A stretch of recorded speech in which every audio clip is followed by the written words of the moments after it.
ಏಳನೆಯ ತುತ್ತೂರಿ ಊದುವಾಗ ಮೊದಲನೆಯ ಸಂಭವ ಏನು?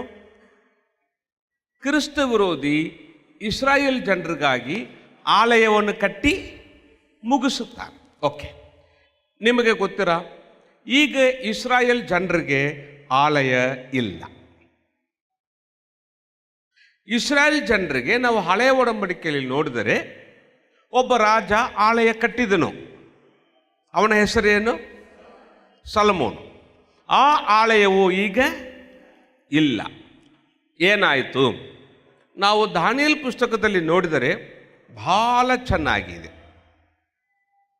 ಸೊ ಈಗ ಹೇಗೆ ಪ್ರಕಟಣೆಯ ವಿಷಯದಲ್ಲಿ ಹೀಗೆ ಚಾರ್ಟ್ ಮಾಡಿ ಹೇಳುವಂಥ ಒಂದು ಕೃಪೆಯನ್ನು ದೇವರು ಕೊಟ್ಟಿದ್ದನೋ, ಹಾಗೆ ದಾನಿಯೇಲ್ ಪುಸ್ತಕಕ್ಕಾಗಿ ಸಹ ಚಾರ್ಟ್ ಮಾಡಿ ಇಟ್ಟಿದ್ದೇವೆ. ದೇವರ ಚಿತ್ತ ಇರುವುದಾದರೆ ಬರುವಂಥ ದಿನಗಳಲ್ಲಿ ನಾವು ಬಂದು ಅದನ್ನು ನೋಡೋಣ. ಸೊ ದೇವರು ಬರೋಣ ಇನ್ನೂ ತಡವಾದರೆ. ನಾವು ಹಳೆ ಒಡಂಬಡಿಕೆಯಲ್ಲಿ ನೋಡಿದರೆ ನೆಬುಕದ್ ನೆಜರ್ ರಾಜದ ಮೂಲಕವಾಗಿ ಆ ಆಲಯವು ಡಿಸ್ಟರ್ಬ್ ಆಯಿತು. ಡಿಸ್ಟರ್ಬ್ ಆಗಿ ಮತ್ತು ಅಲ್ಲಿಂದ ನೆಬುಕದ್ ನೆಜರ್ ರಾಜ ಯಹೂದದಿಂದ ಜನರನ್ನು ಹಿಡ್ಕೊಂಡು ಹೋಗಿದ ಮತ್ತು ಆಲಯದಿಂದ ಸ್ವಲ್ಪ ಪಾತ್ರಗಳನ್ನು ತಗೊಂಡು ಹೋಗಿದ. ಬಹಳ ಮಂದಿಯನ್ನು ತಮ್ಮ ದೇಶಕ್ಕೆ ಹಿಡ್ಕೊಂಡು ಹೋಗಿದ. ಆಗಿನ ಕಾಲದಲ್ಲಿ ನೆಬುಕದ್ ನೆಜರ್ ರಾಜ, ಆತನ ದೇಶವು ಬಾಬಿಲೋನ್, ಈಗ ಇರುವಂಥ ಇರಾಕ್.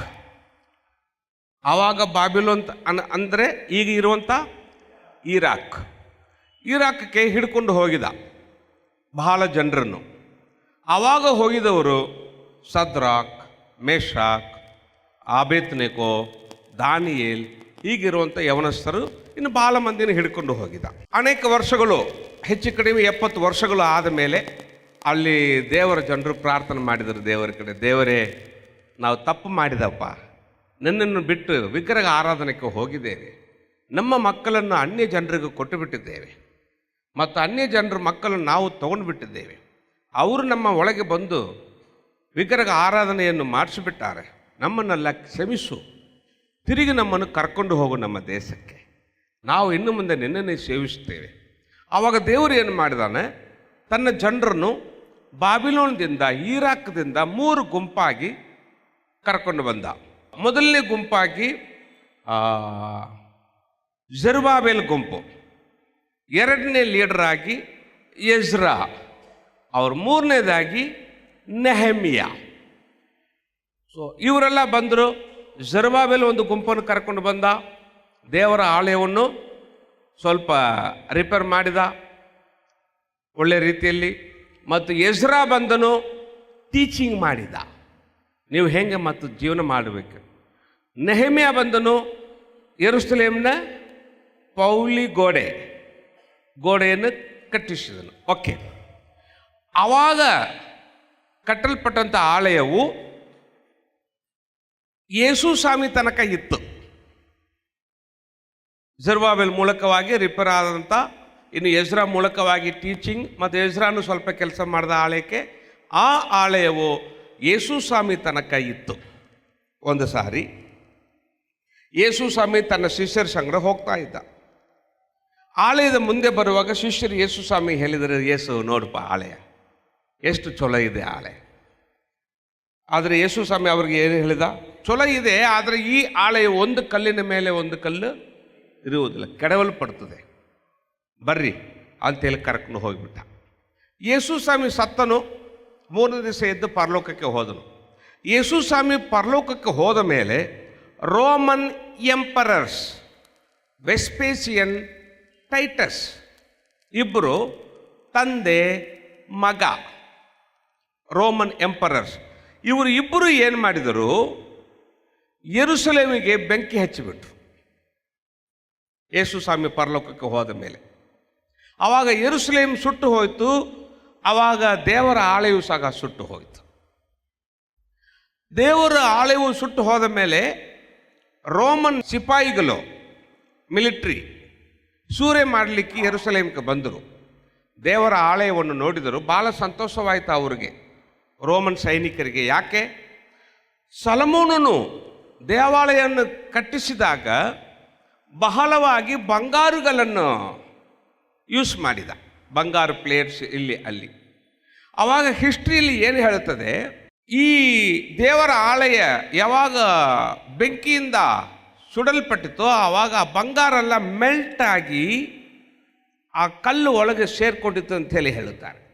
ರೋಮನ್ ಸೈನಿಕರು ಬಂದು ನೋಡಿದಾಗ ಆ ಬಂಗಾರವು ತಗೊಳ್ಳುವುದಕ್ಕಾಗಿ ಆ ಒಂದು ಗೋಡೆಯನ್ನು ಹಾಗೆ ಬೀಳಿಸಲಿಲ್ಲ, ಒಂದೊಂದು ಕಲ್ಲಾಗಿ ತೆಗೆದರು ಬಂಗಾರ ತಗೊಳ್ಳಿ, ಮತ್ತು ಅಸ್ಥಿವಾರದ ತನಕ ಒಂದೊಂದು ಕಲ್ಲಾಗಿ ತೆಗೆದರು ಬಂಗಾರ ತಗೊಳ್ಳೋದಕ್ಕಾಗಿ. ಯೇಸು ಸ್ವಾಮಿಯ ಮಾತು ಪೂರ್ಣವಾಯಿತು. ಯೇಸು ಸ್ವಾಮಿ ಏನು ಹೇಳಿದನು, ಒಂದು ಕಲ್ಲಿನ ಮೇಲೆ ಒಂದು ಕಲ್ಲು ಪೂರ್ಣವಾಯಿತು. ಈಗ ಇಸ್ರಾಯೇಲ್ ಜನರಿಗೆ ಆಲಯವೂ ಇಲ್ಲ. ಮತ್ತು ಕೆಲವು ವರ್ಷಗಳಾದ ಮೇಲೆ ಓಮರ್ ಎಂದು ಹೇಳುವಂಥ ಮುಸ್ಲಿಂ ರಾಜ ಅಲ್ಲಿ ಒಂದು ಮಸೀದಿಯನ್ನು ಕಟ್ಟಿದ. ಈಗ ನಾ ಆ ಮಸೀದಿ ನಿಮಗೆ ತೋರಿಸ್ತೇನೆ, ಇದೇ ನೋಡ್ರಿ. ಅದಕ್ಕೆ ಇಸ್ರಾಯೇಲ್ ಜನರು ಮತ್ತು ಮುಸ್ಲಿಂ ಜನರ ಮಧ್ಯದಲ್ಲಿ ಜಗಳ ಆಗ್ತಾ ಇತ್ತು. ಯಹೂದ್ಯರಿಗೆ ಏನು, ನಾವು ಅದನ್ನು ಕೆಡವಬೇಕು, ಅಲ್ಲಿ ನಾವು ನಮ್ಮ ಯೆಹೋವನ ದೇವರ ಮಂದಿರ ಕಟ್ಟಬೇಕು. ಆದರೆ ಈ ಒಂದು ಜಗಳ ಈಗ ಸ್ವಲ್ಪ ಬಂದಾಗಿದೆ. ಯಾಕಂದರೆ ಯಹೂದ್ಯರು ಈಗ ಕಂಡು ಹಿಡಿದಾರೆ ಏನಂತಂದ್ರೆ, ಸಲಮೋನ್ ಕಟ್ಟಿದಂಥ ಆಲಯದ ಅಸ್ಥಿವಾರದ ಮೇಲೆ ಆ ಮಸೀದಿ ಇಲ್ಲ. ಅಲ್ಲಿಂದ ಸ್ವಲ್ಪ ದೂರದಲ್ಲಿ ಆ ಅಸ್ಥಿವಾರವಿದೆ ಅಂತೇಳಿ ಬಹಳ ಇದಾಗಿ ಅವರು ಕಂಡು ಹಿಡಿದಾರಂತೇಳಿ ಈಗ ಹೇಳುತ್ತಾ ಇದ್ದಾರೆ. ಅದಕ್ಕಾಗಿ ಅಲ್ಲಿ ಆಲಯ ಕಟ್ಟುವುದಕ್ಕಾಗಿ ಈಗ ಎಲ್ಲ ತಯಾರಾಯಿತು. ಅದರ ಹತ್ತಿರನೇ ಆಲಯ ಕಟ್ಟುವುದಕ್ಕಾಗಿ ಇಸ್ರಾಯೇಲ್ ಜನರು ಅವರು ಯೋಚನೆ ಮಾಡ್ತಾ ಇದ್ದಾರೆ. ಮತ್ತು ಒಂದೆರಡು ತಿಂಗಳ ಮುಂದೆ ಅಲ್ಲಿ ಏನು ಯಜ್ಞ ಕೊಟ್ಟರು ಎಲ್ಲ ಈಗ ನಡೀತಾ ಇದೆ, ಎಲ್ಲ ರೆಡಿ ಆಯಿತು. ಇವನು ಇಸ್ರಾಯೇಲ್ ಪ್ರೆಸಿಡೆಂಟು ಈಗ ಏನು ಹೇಳಿದಾರೆ ಅಂತಂದ್ರೆ, we will build the temple ಅಂತ ಹೇಳಿ ಡಿಕ್ಲೇರ್ ಮಾಡಿದ್ದಾರೆ, ನಾವು ಆಲಯ ಕಟ್ಟುತ್ತೇವೆ. ಸೊ ಅದಕ್ಕೆ ಅನುಕೂಲವಾಗಿ ಎಲ್ಲ ಇರ್ತದೆ. ಆದರೆ ಆಲಯ ಕಟ್ಟುವುದಕ್ಕಾಗಿ ಎಲ್ಲ ರೆಡಿ ಮಾಡಿ ಇಟ್ಟಿದ್ದಾರೆ, ಪ್ಲ್ಯಾನ್, ಅದಕ್ಕೆ ಬೇಕಾದಂಥ ಎಲ್ಲ. ಆದರೆ ಆಲಯ ಕಟ್ಟುವಂಥ ಕೆಲಸ ದೇವರು ಸ್ಟಾಪ್ ಮಾಡಿಟ್ಟಾನೆ. ಎದಕ್ಕೂ ಗೊತ್ತರ, ಈಗ ಯೇಸು ಸ್ವಾಮಿ ಬರಬೇಕು, ನಾವು ಯೇಸು ಸ್ವಾಮಿ ಸಂಗಡ ಪರಲೋಕ ಹೋಗಬೇಕು. ನಾವು ಹೋಗಿದ ಮೇಲೆ ಆಲಯ ಕಟ್ಟುವಂಥ ಕೆಲಸ ಶುರು ಆಗ್ತದೆ. ನಾವು ಯೇಸು ಸ್ವಾಮಿ ಸಂಗಡ ಪರಲೋಕಕ್ಕೆ ಹೋದ ಮೇಲೆ ಇದು ಮೊದಲಿದ್ದಂಥ ಹಳೆಯ ಯೆರೂಸಲೇಮ್, ಇದು ಈಗಿರುವಂಥ ಯೆರೂಸಲೇಮ್. ನಾವು ಯೇಸು ಸ್ವಾಮಿ ಸಂಗಡ ಪರಲೋಕಕ್ಕೆ ಹೋದ ಮೇಲೆ ಕ್ರಿಸ್ತ ವಿರೋಧಿ ಇಸ್ರಾಯೇಲ್ ಜನರಿಗಾಗಿ ಆಲಯವನ್ನು ಕಟ್ಟಲಿಕ್ಕೆ ಹೆಲ್ಪ್ ಮಾಡ್ತಾನೆ. ಆದರೆ ಆವಾಗ ನಾವಂತೂ ಭೂಮಿಯಲ್ಲಿ, ಅದಕ್ಕಿಂತ ಮುಂಚೆ ಯೇಸು ಸ್ವಾಮಿ ನಮ್ಮನ್ನು ಕರ್ಕೊಂಡು ಹೋಗ್ಬಿಡ್ತಾನೆ.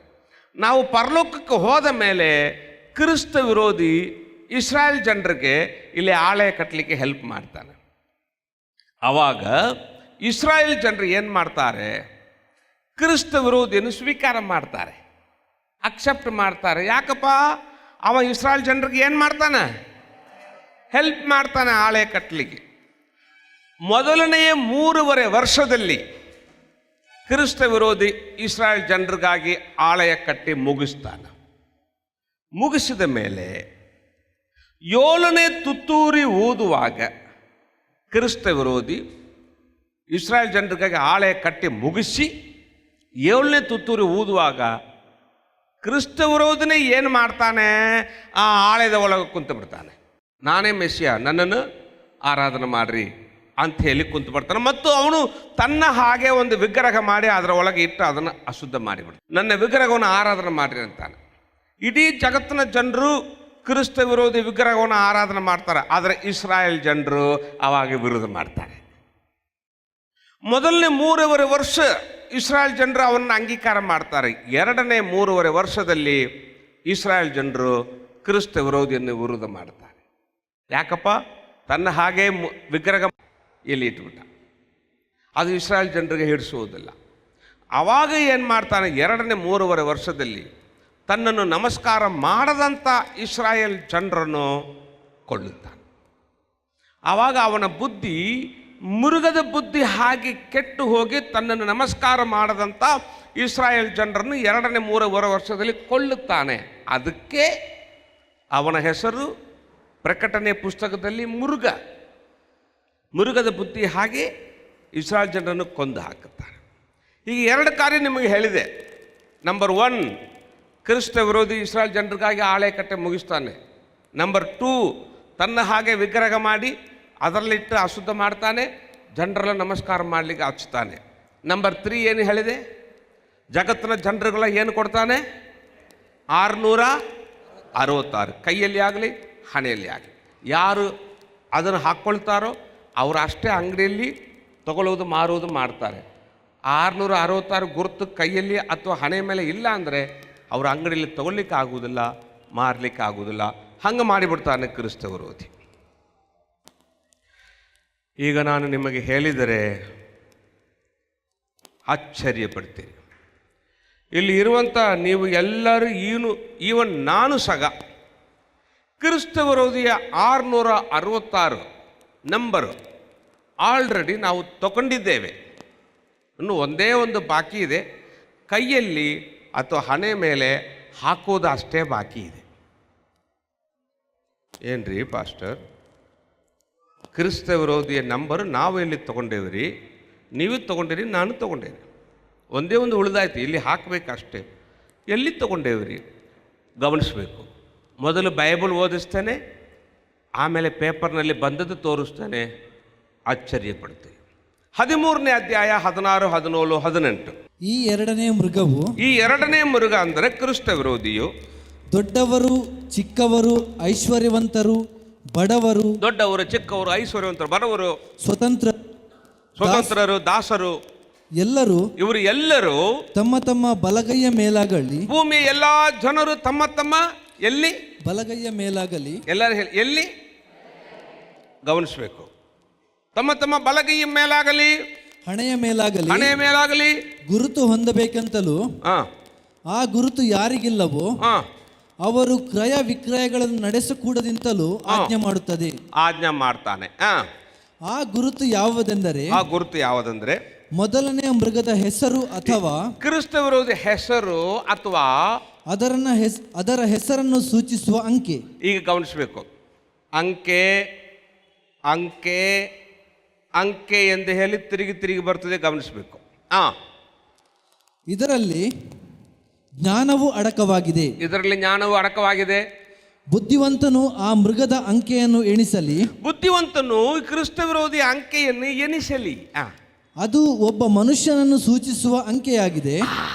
ಇಲ್ಲಿ ತನಕ ಮೃಗ ಅಂತೇಳಿ ಬಂತು, ಈಗ ಬಂತು ಒಬ್ಬ ಮನುಷ್ಯ. ಅದು ಯಾರು? ಆ ಕ್ರಿಸ್ತ ವಿರೋಧಿ ಯಾರು? ಆ ಮೃಗ ಯಾರು? ಒಬ್ಬ ಮನುಷ್ಯನನ್ನು ಸೂಚಿಸುವಂತ ಅಂಕೆ. ಅದರ ಅಂಕೆ 666. ಓಕೆ, ಆಯ್ತು ಪಾಸ್ಟರ್. ನಾವು ಎಲ್ಲಿ ತಗೊಂಡೇವೆ 666? ಈಗ ಬೈಬಲ್ ಓದಿದ್ದೇವೆ, ಈಗ ಪೇಪರ್ನಲ್ಲಿ ಬಂದದ್ದು ಓದಿ ತೋರಿಸಲಿ. ಓಕೆ, ತಮಿಳ್ ಪೇಪರ್ನಲ್ಲಿ ಬಂತು, ಓದಿದ ಮೇಲೆ ನಿಮಗೆ ಗೊತ್ತಾಗ್ತದೆ. ಯಾವಾಗ ಬಂತು? 14 ನವೆಂಬರ್ 2000. ಎಲ್ಲರೂ ಹೇಳಿ 8. ಏನು ಬಂತು? ತಮಿಳಿನಲ್ಲಿ ಓದ್ತಾನೆ, கன்னடத்தில் ಹೇಳುತ್ತೇನೆ. 2010 வழங்க மத்திய அரசு ஏற்பாடு மக்கள் அனைவருக்கும் சிறப்பு அடையாள எண் ಕನ್ನಡದಲ್ಲಿ. 2010 ಸೆಂಟ್ರಲ್ ಗವರ್ಮೆಂಟ್ ಕೊಡಲಿಕ್ಕಿದೆ ಎಲ್ಲ ಜನರಿಗೆ ಒಂದೊಂದು ವಿಶೇಷವಾದ ನಂಬರ್. 2010 ಸೆಂಟ್ರಲ್ ಗವರ್ಮೆಂಟ್ ಕೊಡಲಿಕ್ಕಿದ್ದಾರೆ ಜನರಿಗೆಲ್ಲ ಒಂದು ವಿಶೇಷವಾದ ನಂಬರ್. ನಮ್ಮ ಭಾರತ ದೇಶದ ಎಲ್ಲ ಜನರಿಗೆ ವಿಶೇಷವಾದ ನಂಬರ್ ಕೊಡಲಿಕ್ಕಿದ್ದಾರೆ. ಯಾವಾಗ ಕೊಡಲಿಕ್ಕಿದ್ದಾರೆ? ಎಲ್ಲರೂ ಹೇಳಿ. 10 ಕೊಡಲಿಕ್ಕಿದ್ದಾರೆ. ಪೇಪರ್ನಲ್ಲಿ ಬಂತು ಯಾವಾಗ? ಆಯ್ತು, 2010 ನಂಬರ್ ಕೊಟ್ರ. ಈಗ 2010 ಪೇಪರ್ ತೋರಿಸ್ತೇನೆ. 2010 ಪೇಪರ್ 30 ಸೆಪ್ಟೆಂಬರ್ 2010 ತಮಿಳಿನಲ್ಲಿ ಓದ್ತೇನೆ, ಕನ್ನಡದಲ್ಲಿ ಹೇಳುತ್ತೇನೆ. ಆಧಾರ್ ತಿಟ್ಟಂ ತೊಡಕಂ, ಆಧಾರ್ ಯೋಜನೆ ಶುರು, ಮಲೈ ಜಾತಿ ಪೆಣ್ಣುಕ್ಕು ಮೊದಲ ಅಡೆಯಾಳ ಎನ್, ಆದಿವಾಸಿ ಸ್ತ್ರೀಗೆ ಮೊದಲನೇ ನಂಬರ್, ಮನಮೋಹನ್ ಸಿಂಗ್ ಸೋನಿಯಾ ವಳಂಗಿನಾರ್, ಮನಮೋಹನ್ ಸಿಂಗ್ ಸೋನಿಯಾ ಗಾಂಧಿ ಬಂದು ಕೊಟ್ಟರು. ಆಧಾರ್ ಯೋಜನೆ ಶುರು. ಆದಿವಾಸಿ ಸ್ತ್ರೀಗೆ ಮೊದಲನೆಯ ನಂಬರ್ ಮನಮೋಹನ್ ಸಿಂಗ್ ಸೋನಿಯಾ ಗಾಂಧಿ ಬಂದು ಕೊಟ್ಟರು. ನೀವೆಲ್ಲರೂ ಆಧಾರ್ ನಂಬರ್ ತೊಗೊಂಡ್ರಿ? ಪಾಸ್ಟರ್, ನಾವು ಆಧಾರ್ ನಂಬರ್ ತೊಗೊಂಡಿದ್ದೇವೆ ರೀ, ಆದರೆ ಕ್ರಿಸ್ತ ವಿರೋಧಿ 666 ಎಲ್ಲಿಂದ ತೊಗೊಂಡೇವ್ರಿ? ಗಮನಿಸಿರಿ, ಈಗ ನೀವು ತಗೊಂಡಿರುವಂಥ ಆಧಾರ್ ನಂಬರೇ ಬರುವಂಥ ದಿನಗಳಲ್ಲಿ ಕ್ರಿಸ್ತ ವಿರೋಧಿಯ 666 ಆಗುತ್ತದೆ. ಪಾಸ್ಟರ್, ನಿಮಗೆ ಯಾರು ಹೇಳಿದ್ದು? ಆಧಾರ್ ನಂಬರ್ 666 ಆಗ್ತದೆ ಯಾರು ಹೇಳಿದ್ದು? ಗವರ್ಮೆಂಟ್ ಹೇಳಿದ್ದಾರೆ. ಎಲ್ಲಿ ಹೇಳಿದರು? ಯಾವಾಗ ಹೇಳಿದರು? ಬೈಬಲ್ನಲ್ಲಿ ಏನು ಬರೆದಿದೆ, ಜಗತ್ತಿನಲ್ಲಿ ಏನು ಆಗಲಿಕ್ಕಿದೆ, ಬರೆದು ಇರುವುದೇ ಈಗ ಆಗಲಿಕ್ಕಿದೆ, ಆಗ್ತಾ ಇದೆ ಎಂಬುದನ್ನು ಈಗ ನೋಡ್ರಿ. ನಿಮಗೆ ಗೊತ್ತಾ, ನಮ್ಮ ಭಾರತ ದೇಶದಲ್ಲಿ ಮೊದಲನೆಯ ಆಧಾರ್ ನಂಬರ್ ಎಲ್ಲಿ ಯಾರಿಗೆ ಕೊಡಲ್ಪಟ್ಟಿದ್ದು ಗೊತ್ತಾ? ನಮ್ಮ ಭಾರತ ದೇಶದಲ್ಲಿ ಮೊದಲನೆಯ ಆಧಾರ್ ನಂಬರ್ ಕ್ರಿಸ್ತ ವಿರೋಧಿ 666 ಅಂದರೆ ಮೊದಲನೇ ಆಧಾರ್ ನಂಬರ್ ಮಹಾರಾಷ್ಟ್ರದಲ್ಲಿ ನಂದುರ್ಬಾರ್ ಜಿಲ್ಲಾದಲ್ಲಿ ತೆಂಬಿಲಿ ಎಂಬಂಥ ಒಂದು ಸಣ್ಣ ಹಳ್ಳಿಯಲ್ಲಿ ರಂಜನಾ ಸೋನಾವಣೆ ಎಂಬಂಥ ಆದಿವಾಸಿ ಸ್ತ್ರೀಗೆ ಮೊದಲನೆಯ ಆಧಾರ್ ನಂಬರ್ ಕೊಡಲ್ಪಟ್ಟಿತ್ತು. ಅದೇ ಇಲ್ಲಿ ಬರೆದಿದೆ.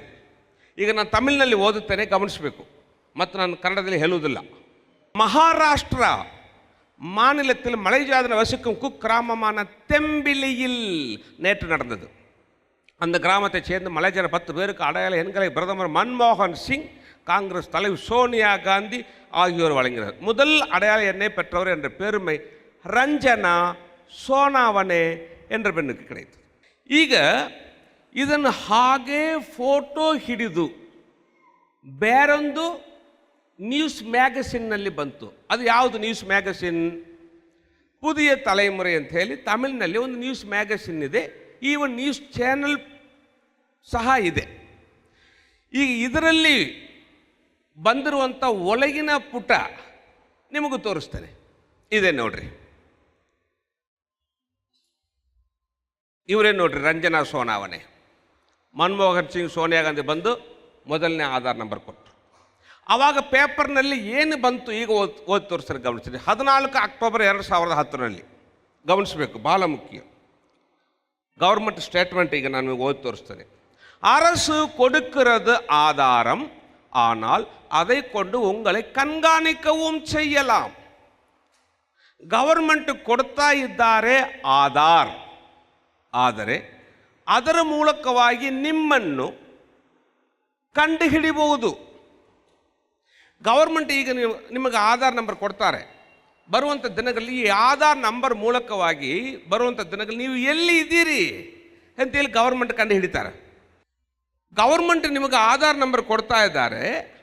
ಈ ಆಧಾರ್ ನಂಬರ್ ಮೂಲಕವಾಗಿ ಬರುವಂಥ ದಿನಗಳಲ್ಲಿ ನೀವು ಎಲ್ಲಿ ಇದ್ದೀರಿ ಅಂತೇಳಿ ಗವರ್ಮೆಂಟ್ ಕಂಡು ಹಿಡಿತಾರೆ. ಪಾಸ್ಟರ್, ಹೆಂಗೆ ಕಂಡು ಹಿಡಿತಾರೆ? ಆಧಾರ್ ನಂಬರ್ ನಮಗೆ ಕೊಟ್ಟು ನಾವು ಎಲ್ಲಿದ್ದೇವೆ ಅಂಥೇಳಿ ಹೆಂಗೆ ಕಂಡು ಹಿಡ್ತಾರೆ? ಗಮನಿಸಬೇಕು. ಈಗ ನೀವು ತಗೊಂಡಂಥ ಆಧಾರ್ ನಂಬರೇ ಬರುವ ದಿನಗಳಲ್ಲಿ ಸಣ್ಣದಾಗಿರುವಂಥ, ಚಿಕ್ಕದಾಗಿರುವಂಥ ಮೈಕ್ರೋ ಚಿಪ್ ಅಂತ ಹೇಳಿ ಹೇಳ್ತಾರೆ. ಅಕ್ಕಿ ಕಾಲ ಅಷ್ಟೇ ಇರುವಂಥ ಆ ಚಿಪ್ನಲ್ಲಿ ನಿಮ್ಮ ಆಧಾರ್ ನಂಬರ್ ಕಂಪ್ಯೂಟರ್ ಮೂಲಕವಾಗಿ ಫೀಡ್ ಮಾಡಿ ಇಂಜೆಕ್ಷನ್ ಮೂಲಕವಾಗಿ ನಿಮ್ಮ ಬಲಗೈಯಲ್ಲಿ ಆಗಲಿ ಹಣೆಯ ಮೇಲೆ ಆಗಲಿ ಗವರ್ಮೆಂಟ್ ಹಾಕಲಿಕ್ಕಿದ್ದಾರೆ. ಅದಾದ ಮೇಲೆ ನೀವು ಎಲ್ಲಿ ಬೇಕಾದ್ರೂ ಹೋಗ್ಬೋದು. ಆ ಚಿಪ್ಪು ಹಾಕಿದ ಮೇಲೆ, ಆಧಾರ್ ನಂಬರ್ ಫೀಡ್ ಮಾಡಿ ಚಿಪ್ಪು ಹಾಕಿದ ಮೇಲೆ, ಆಧಾರ್ ನಂಬರ್ ಫೀಡ್ ಮಾಡಿ ಚಿಪ್ಪು ಹಾಕಿದ ಮೇಲೆ ಆ Aadhaar number telephone tower, satellite, government ಕಂಪ್ಯೂಟರ್ಗೆ ಕನೆಕ್ಷನ್ ಆಗಿಬಿಡ್ತದೆ. ಆ ಚಿಪ್ ಹೀಗಿರ್ತದೆ. ಮನುಷ್ಯನ ಶರೀರದಲ್ಲಿ ಎಲೆಕ್ಟ್ರಿಸಿಟಿ ಇದೆ, ಗೊತ್ತಿದ್ದೀರಾ? ಮನುಷ್ಯನ ಶರೀರದಲ್ಲಿ ಎಲೆಕ್ಟ್ರಿಸಿಟಿ ಇದೆ. ಮನುಷ್ಯನ ಶರೀರದಲ್ಲಿ ಇರುವಂಥ ಎಲೆಕ್ಟ್ರಿಸಿಟಿ ಮೂಲಕವಾಗಿ ಆ ಚಿಪ್ಪು ತಾನೇ ಚಾರ್ಜಿಂಗ್ ಆಗ್ತದೆ. ಆ ಚಿಪ್ಪು ಹಾಕಿದ ಮೇಲೆ ನೀವು ಎಲ್ಲಿ ಬೇಕಾದರೆ ಹೋಗ್ಬೋದು. ಗವರ್ಮೆಂಟ್ದವರು ಡೆಲ್ಲಿಯಲ್ಲಿ ಕೂತ್ಕೊಂಡು ಅವ್ರ ಕಂಪ್ಯೂಟರ್ನಲ್ಲಿ ನಿಮ್ಮ ಆಧಾರ್ ನಂಬರ್ ಟೈಪ್ ಮಾಡಿದರೆ ಸಾಕು, 10 ಸೆಕೆಂಡಿನಲ್ಲಿ ಭಾರತ ದೇಶದಲ್ಲಿ ಯಾವ ಹಳ್ಳಿಯಾಗಿದ್ದೀರಿ 10 ಸೆಕೆಂಡ್ನಲ್ಲಿ ಅಲ್ಲಿಂದ ಗೊತ್ತು ಹಿಡ್ತಾರೆ, ನೋವಿಗೇಷನ್ ಮೂಲಕವಾಗಿ. ಅಲ್ಲಿಂದ ಫೋನ್ ಮಾಡ್ತಾರೆ, ನೀವು ಎಲ್ಲೆಲ್ಲಿ ಹೋಗ್ತಾರೆ ಎಲ್ಲ ಅವ್ರಿಗೆ ಗೊತ್ತಾಗ್ತದೆ. ಅಲ್ಲಿಂದ ಹತ್ತಿರ ಇರುವಂಥ ಪೊಲೀಸ್ಗೆ ಫೋನ್ ಮಾಡ್ತಾರೆ, ಅರ್ಧ ಗಂಟೆಯಲ್ಲಿ ಡೆಲ್ಲಿಯಲ್ಲಿ ಕುತ್ಕೊಂಡು ನಿಮ್ಮನ್ನು ಹಿಡಿತಾರೆ. ಪಾಸ್ಟರ್, ಆಧಾರ್ ನಂಬರ್ ಚಿಪ್ನಲ್ಲಿ ಹಾಕಿ ನಮ್ಮ ಕೈಯಲ್ಲಿ ಹಾಕ್ತಾರೆ ಅಂತೇಳಿ ನಿಮಗೆ ಯಾರು ಹೇಳಿದ್ದು? ಗೌರ್ಮೆಂಟ್ ಹೇಳಿದ್ದಾರೆ. ಎಲ್ಲಿ ಹೇಳಿದ್ದಾರೆ ಗಮನಿಸ್ರಿ.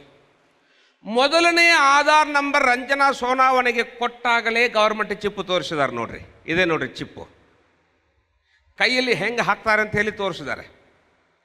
ಆವಾಗ ಗೌರ್ಮೆಂಟ್ ಕೊಟ್ಟಂಥ ಸ್ಟೇಟ್ಮೆಂಟ್ ಈಗ ಓದಿ ತೋರಿಸ್ತಾನೆ ಆಶ್ಚರ್ಯ ಆಗ್ತದೆ.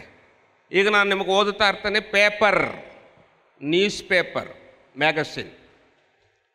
ಅರಿಸಿ அளவு ಉಳ್ಳ ಇಂದ ಚಿಪ್ಪೈ, ಅಕ್ಕಿ ಕಾಲ ಅಷ್ಟೇ ಇರುವಂಥ ಈ ಒಂದು ಚಿಪ್ಪನ್ನು ಕೈகளில், ಕೈಯ ಮೇಲೆ, ಅಲ್ಲದು ಅಥವಾ ನೆற்றியில், ಹಣೆಯ ಮೇಲೆ, பொருத்திக்கொண்டால், ಹಾಕಿಕೊಂಡರೆ, வாழ்நாள் முழுவதும் அதை வெளியே எடுக்க தேவையில்லை. ನಾವು ಸಾಯುವ ತನಕ ಅದನ್ನು ಹೊರಗೆ ತೆಗಿಬೇಕಂದ್ರೆ ಅವಶ್ಯ ಇಲ್ಲ. ಈ ಚಿಪ್ಪೆ ಬರುವಂಥ ದಿನಗಳಲ್ಲಿ ಆಧಾರ್ ನಂಬರ್ ಚಿಪ್ನಲ್ಲಿ ಹಾಕಿ ಕೈಯ ಮೇಲೆ ಅಥವಾ ಹಣೆಯ ಮೇಲೆ ಹಾಕಿಕೊಳ್ಳಬೇಕಂತೇಳಿ ಈಗ ನಾನು ಓದಿದ್ದೇನಲ್ಲ, ಇದು ಪುದಿಯ ತಲೆಮರೆ ನ್ಯೂಸ್ ಮ್ಯಾಗಸಿನ್. ನಾವು ಬೈಬಲ್ನಲ್ಲಿ ಓದಿದ್ದೇವಲ್ಲ, ಹಾಗೆ ಬಂತು ನೋಡ್ರಿ. ಇವರು ಏನು ಹೊಸದು ಕಂಡುಹಿಡಲಿಲ್ಲ. ಇದು ಕೈಯ ಮೇಲೆ ಹಣೆ ಮೇಲೆ ಹಾಕ್ತಾರೆ ಅಂತೇಳಿ ದೇವರು ಸಾವಿರಾರು ವರ್ಷಗಳ ಮುಂದೆ ಬೈಬಲ್ನಲ್ಲಿ ಬರೆದಿಟ್ಟಾನೆ. ಈಗ ಹೇಳುತ್ತಾ ಇದ್ದಾರೆ. ಓಕೆ, ಈ ಗೌರ್ಮೆಂಟ್ ತೋರಿಸಿದಂಥ ಈ ಚಿಪ್ ಒಳಗೆ ಏನಿದೆ ಮತ್ತು ಇದರಲ್ಲಿ ಆಧಾರ್ ನಂಬರ್ ಟೈಪ್ ಮಾಡಿ ಇಂಜೆಕ್ಷನ್ ಮೂಲಕವಾಗಿ ಹೇಗೆ ನಿಮ್ಮ ಕೈ ಅಥವಾ ಹಣೆ ಮೇಲೆ ಹಾಕ್ತಾರೆ. ಈ ಚಿಪ್ಪನ್ನು ದೊಡ್ಡದು ಮಾಡಿ ತೋರಿಸಲಿ, ಗಮನಿಸಿ. ಇದನ್ನು ಅಷ್ಟೇ, ಚಿಪ್ಪನ್ನು ಅಷ್ಟೇ ದೊಡ್ಡದು ಮಾಡ್ತೇನೆ. ಇದೇ ನೋಡ್ರಿ ಚಿಪ್ಪು.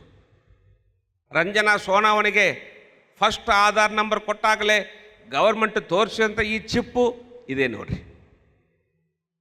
ಅಕ್ಕಿ ಕಾಲ ಅಷ್ಟೇ ಇರುವಂಥ ಈ ಚಿಪ್ಪು. ಇದರ ಒಳಗೆ ಏನಿದೆ ಇಲ್ಲಿ ಹಾಕಿದ್ದಾರೆ ನೋಡ್ರಿ. ಇದರ ಒಳಗೆ ಏನಿದೆ, ಒಂದು ಸಣ್ಣ ಬ್ಯಾಟ್ರಿ, ಅದಕ್ಕೆ ಚಾರ್ಜರ್, ವೈರ್ ಕನೆಕ್ಷನ್ ಮತ್ತು ಆಧಾರ್ ನಂಬರ್ ಟೈಪ್ ಮಾಡಲಿಕ್ಕೆ ಒಂದು ಸಣ್ಣ ನಂಬರ್ ಪ್ಲೇಟ್. ಇದು ಎಲ್ಲ ಚಿಪ್ ಒಳಗೆ ಇದೆ. ಅಕ್ಕಿ ಕಾಲ ಅಷ್ಟೇ ಇರುವಂಥ ಚಿಪ್ ಒಳಗೆ ಆಧಾರ್ ನಂಬರ್ ಟೈಪ್ ಮಾಡಿ ಇಂಜೆಕ್ಷನ್ ಮೂಲಕವಾಗಿ ಹೀಗೆ ಕೈಯಲ್ಲಿ ಹಾಕ್ತಾರೆ. ಕೈಯಲ್ಲಿ ಹಾಕಿದ ಮೇಲೆ ಆ ಚಿಪ್ ತಾನೇ ಚಾರ್ಜ್ ಆಗ್ತದೆ. ಮನುಷ್ಯನ ಶರೀರದಲ್ಲಿ ಕರೆಂಟ್ ಇದೆ, ಅದರ ಮೂಲಕ ಚಿಪ್ ತಾನೇ ಚಾರ್ಜ್ ಆಗ್ತದೆ. Aadhaar number telephone tower, satellite, ಗವರ್ಮೆಂಟ್ಗೆ ಕನೆಕ್ಷನ್ ಆಗಿಬಿಡ್ತದೆ. ಆಮೇಲೆ ನಾವು ಎಲ್ಲಿ ಹೋಗಿದ್ರೆ ಅವ್ರ ನಮ್ಮ ನಂಬರ್ನ, ಆಧಾರ್ ನಂಬರ್ನು ಅವರಲ್ಲಿ ಟೈಪ್ ಮಾಡಿದ್ರೆ ಕಂಪ್ಯೂಟರ್ನಲ್ಲಿ ನಾವು ಎಲ್ಲಿ ಇರ್ತೇವೆ ಅಂತೇಳಿ ಅವರು ಕಂಡು ಹಿಡಿತಾರೆ. ಈಗ ಬರುವಂಥ ದಿನಗಳಲ್ಲಿ ಈ ಚಿಪ್ನ ಮೂಲಕವಾಗಿಯೇ ಅಂಗಡಿಯಲ್ಲಿ ಮಾರುವುದು ತಗೊಳ್ಳುವುದೆಲ್ಲ ಆಗಲಿಕ್ಕಿದೆ. ಇನ್ನು ಸ್ವಲ್ಪ ದಿನಗಳಲ್ಲಿ ಜಗತ್ತಿನಲ್ಲಿ ಕರೆನ್ಸಿ ಬಂದಾಗಲಿಕ್ಕಿದೆ.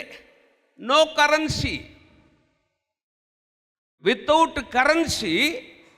ಈಗ ನಾವೆಲ್ಲ ಈ ಚಿಪ್ನ ಮೂಲಕ, ಈ ಚಿಪ್ ಹಾಕಿದ ಮೇಲೆ ಏನು ಮಾಡ್ತಾರೆ ಜನರು? ಅಂಗಡಿಗೆ ಹೋಗ್ತಾರೆ, ಏನಾದ್ರು ಸಾಮಾನು ತೊಗೊಳ್ತಾರೆ. ಸಾಮಾನು ತೊಗೊಂಡ ಮೇಲೆ ಅಂಗಡಿದವ್ರು ಹೇಳ್ತಾನೆ, ಯಾಕಂದರೆ ಈಗ ನಿಮಗೆ ಗೊತ್ತಲ್ಲ, ಎಲ್ಲ ಆಧಾರ್ ನಂಬರ್ ಬ್ಯಾಂಕ್ ಅಕೌಂಟ್ ಸಂಗಡ ಜೋಡಿಸ್ಬೇಕು. ಗೊತ್ತಿದ್ರೆ ಆಧಾರ್ ನಂಬರ್ ಬ್ಯಾಂಕ್ ಅಕೌಂಟ್ ಸಂಗಡ ಜೋಡಿಸಲಿಲ್ಲ ಅಂತಂದ್ರೆ ಆ ಅಕೌಂಟ್ಗೆ ವ್ಯಾಲ್ಯೂ ಇಲ್ಲ. ಮತ್ತು ಎಲ್ಲ ಆಧಾರ್ ನಂಬರ್ಗೆ ಜೋಡಿಸ್ಬೇಕು. ನಿಮಗೆ ಪೆನ್ಷನ್ ಬೇಕಾ? ಆಧಾರ್ ನಂಬರ್ ಜೋಡಿಸ್ಬೇಕು. ಸಿಲಿಂಡರ್ ಬೇಕಾ? ಎಲ್ಲದಕ್ಕೆ.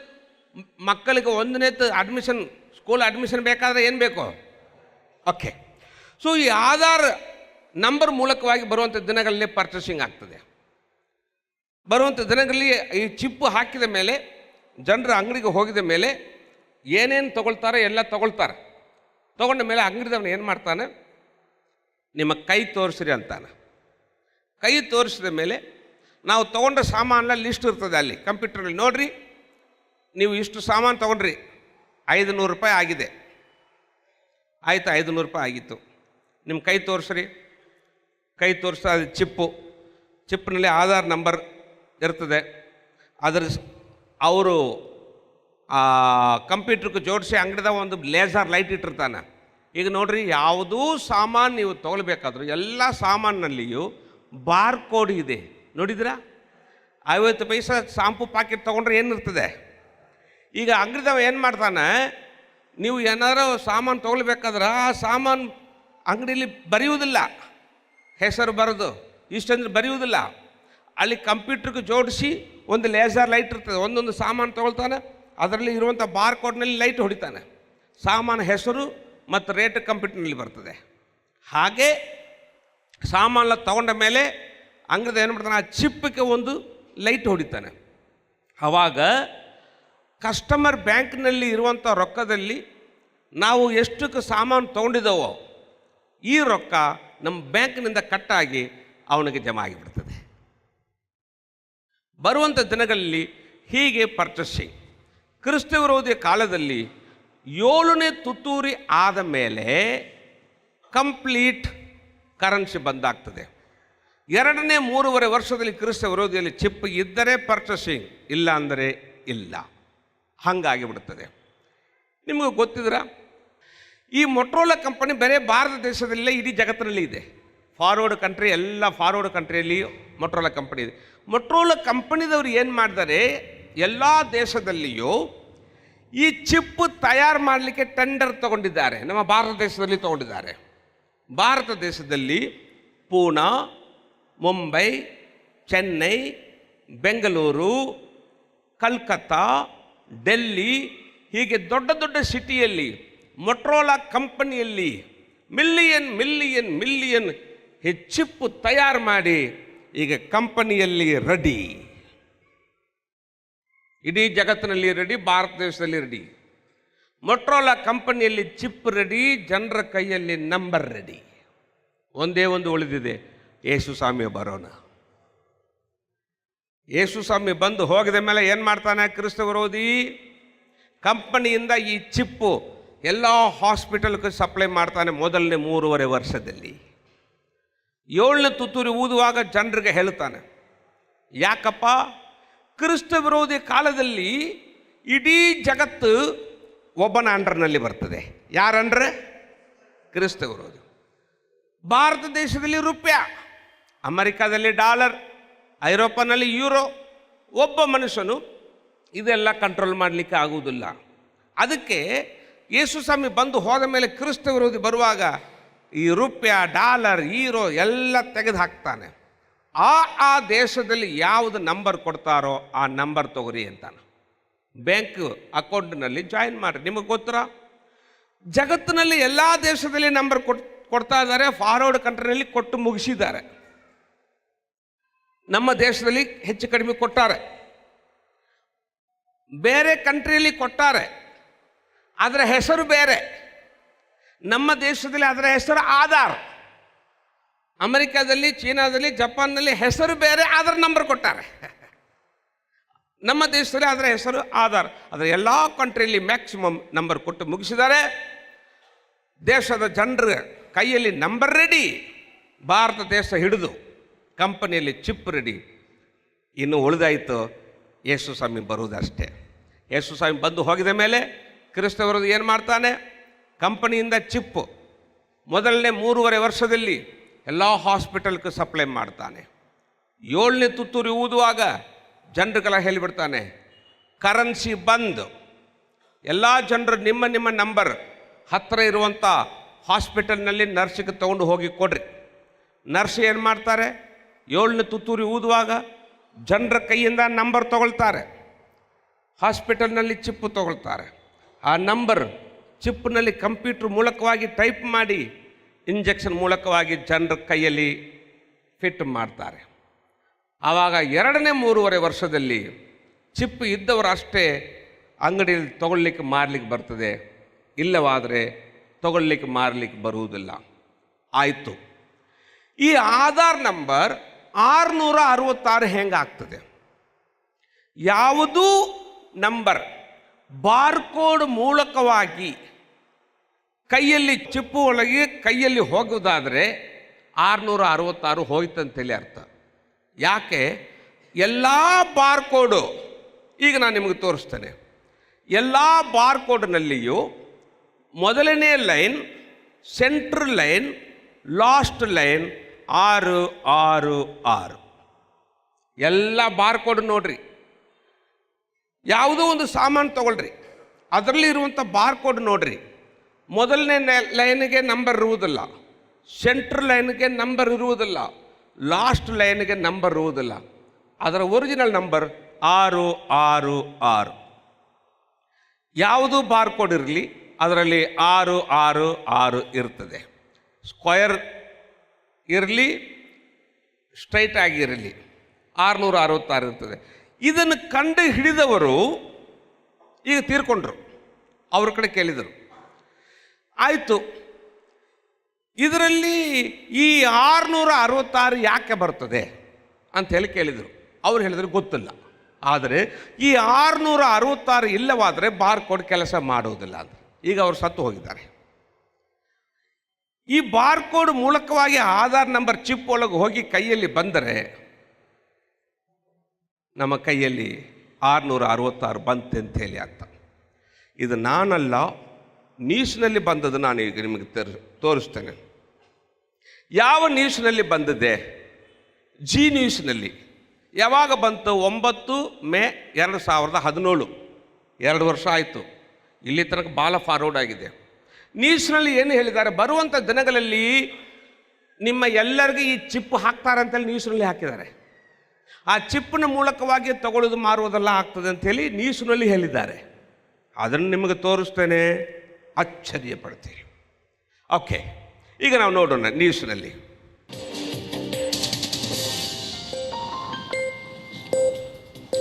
अगले विश्लेषण की शुरुआत करने से पहले मैं आपसे 2 सवाल करना चाहता हूं। पहला ये कि क्या आप भविष्य में मशीनों को इंसानों की जगह लेते हुए देखना चाहेंगे, और दूसरा सवाल ये कि क्या भविष्य में आप खुद एक मशीन बनना चाहेंगे।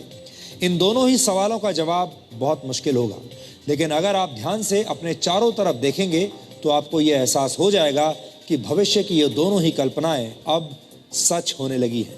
कुछ वर्ष पहले तक आपको किसी चीज़ की कीमत चुकाने के लिए या ख़रीदारी करने के लिए कैश लेकर चलना पड़ता था, नकद पैसे की ज़रूरत होती थी। लेकिन उसके बाद क्रेडिट और डेबिट कार्ड्स आ गए और अब आप अपने मोबाइल फ़ोन की मदद से बहुत आसानी से पेमेंट कर सकते हैं। हालांकि भविष्य में ऐसा करने के लिए आपको मोबाइल फ़ोन्स की भी ज़रूरत नहीं पड़ेगी, क्योंकि तब आपके शरीर में ही एक ऐसा चिप लगा होगा जो आपका क्रेडिट कार्ड भी होगा, डेबिट कार्ड भी, NFC सपोर्ट भी और ऑफिस का पंचिंग कार्ड भी होगा। स्वीडन की एक स्टार्टअप कंपनी एपीसेंटर ने अपने 150 कर्मचारियों के हाथों में एक माइक्रोचिप फिट कर दिया है। ये माइक्रोचिप एक इंजेक्शन की मदद से कर्मचारियों के शरीर में पहुंचाया जाता है।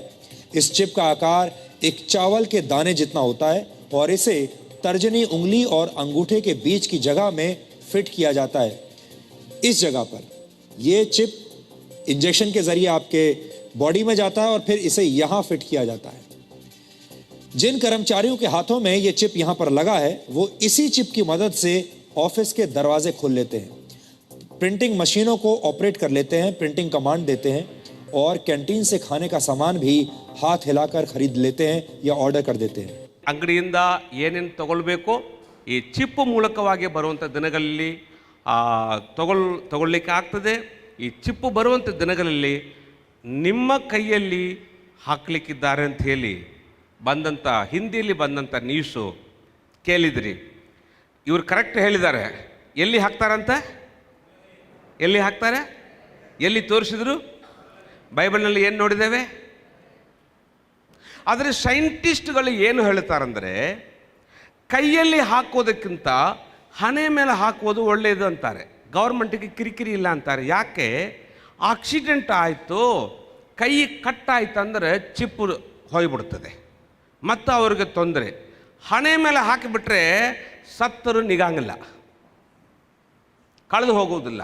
ಗೌರ್ಮೆಂಟಿಗೆ ಕಿರಿಕಿರಿ ಇಲ್ಲ ಅಂಥೇಳಿ ಸೈಂಟಿಸ್ಟ್ಗಳು ಹೇಳುತ್ತಾರೆ. ಸೊ ಇದೆಲ್ಲ ವಿಜ್ಞಾನಿಗಳು ತಾವು ದೊಡ್ಡ ರೀತಿಯಲ್ಲಿ ಕಂಡು ಹಿಡಿದೇವೆ ಅಂತೇಳಿ ತಿಳ್ಕೊಳ್ತಾರೆ.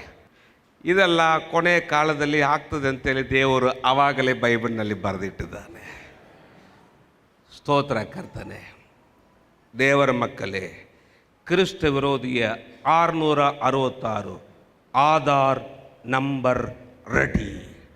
ನಮ್ಮ ಕೈಯಲ್ಲಿ ನಂಬರ್ ರೆಡಿ, ಕಂಪನಿಯಲ್ಲಿ ಚಿಪ್ ರೆಡಿ. ಆದರೆ ಅದು ಕೈಯಲ್ಲಿ ಹಾಕೋದಕ್ಕಿಂತ ಮುಂಚೆ ಯೇಸು ಸ್ವಾಮಿ ಬಂದು ನಮ್ಮನ್ನು ಕರ್ಕೊಂಡು ಹೋಗಿಬಿಡ್ತಾರೆ.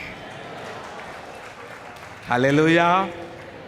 ಒಂದು ಮಾತ್ರ ಹೇಳಿ ಮುಗಿಸ್ತೇನೆ. ನಿಮಗೆ ಒಂದು ಡೌಟ್ ಇರ್ಬೋದು, ಪಾಸ್ಟರ್ ಈಗ ನಮಗೆ ಹೇಳ್ರಿ, ನಾವು ಆಧಾರ್ ನಂಬರ್ ತಗೊಳ್ಳಿ ಬೇಡ. ಎಲ್ಲರೂ ಆಧಾರ್ ನಂಬರ್ ತಗೊಳ್ರಿ, ನಾನು ತಗೊಂಡಿದ್ದೇನೆ. ಇದು ಬೈಬಲ್ನಲ್ಲಿ ಇದೆ.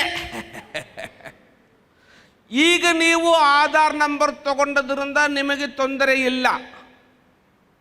ಈಗ ಆಧಾರ್ ನಂಬರ್ ತಗೊಂಡ ನೀವು ಈಗ ಬರುವ ಯೇಸು ಸ್ವಾಮಿ ಸಂಗಡ ಪರಲೋಕಕ್ಕೆ ಹೋಗಲಿಲ್ಲ ಅಂದರೆ ತೊಂದರೆ.